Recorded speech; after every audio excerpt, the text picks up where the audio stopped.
They don't care about the taxpayers' dollars. They'll spend it whichever way they want to because you're going to suffer in the long run.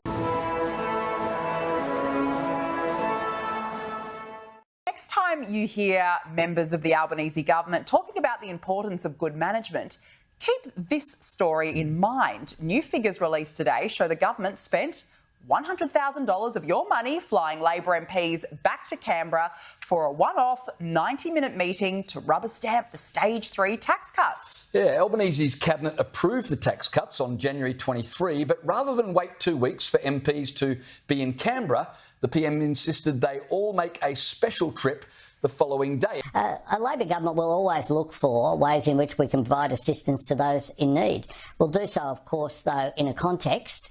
The context here is we don't want to add to any inflationary pressure. According to the independent parliamentary expenses figures and analysis by the Nightly, some Labor MPs, because they had to come back at short notice, spent $2,000 on one-way domestic flights. Reach for the stars. The cost equated, Danica, to $900 per politician. That's flights, accommodation, which is more than half the average annual tax cut that we're all being given to help for the cost of living crisis. A great example of us providing cost of living relief. Senator, great to have you with us. Tell me, what did you think when you heard Labor spent $100,000 rushing MPs in for that one-off meeting? As Danica said, it was for 90 minutes.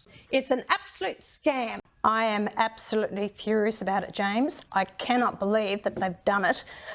This is what the Albanese Labor government does in Australia. It's a complete waste of money that goes on constantly all the time.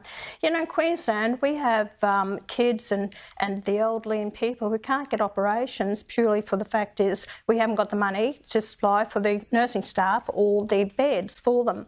Now, case in point, there's a 9-year-old girl, she's been waiting 7 years to have a tonsillectomy operation. 7 years. She's lost 20 days of school in the last term. She may have to repeat grade 4.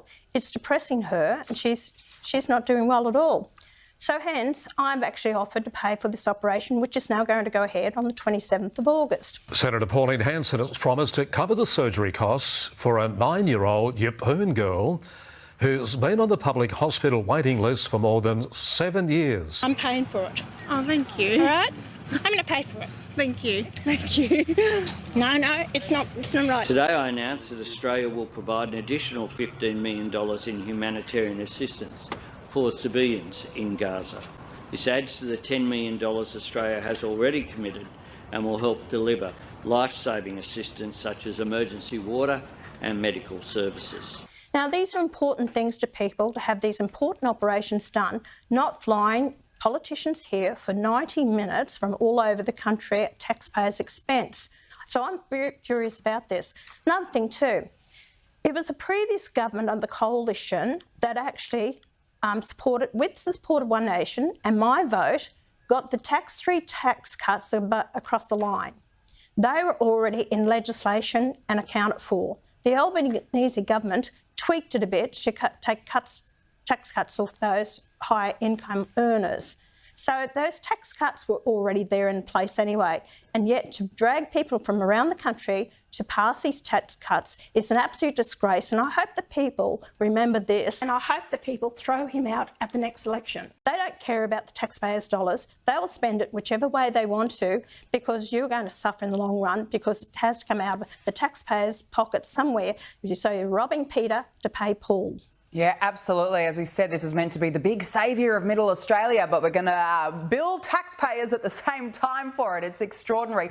This government has just set up a series of pots. We've seen a whole range of waste. It's an example that this government just isn't up to it. And we need a better government. Vote One Nation.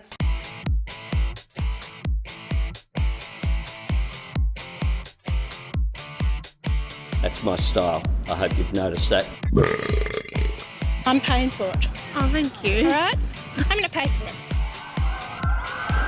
Whoop. Well, I guess every episode needs a happy ending, eh? See you next week. It disgusts me. He disgusts me as Prime Minister. I'm embarrassed. I really am embarrassed.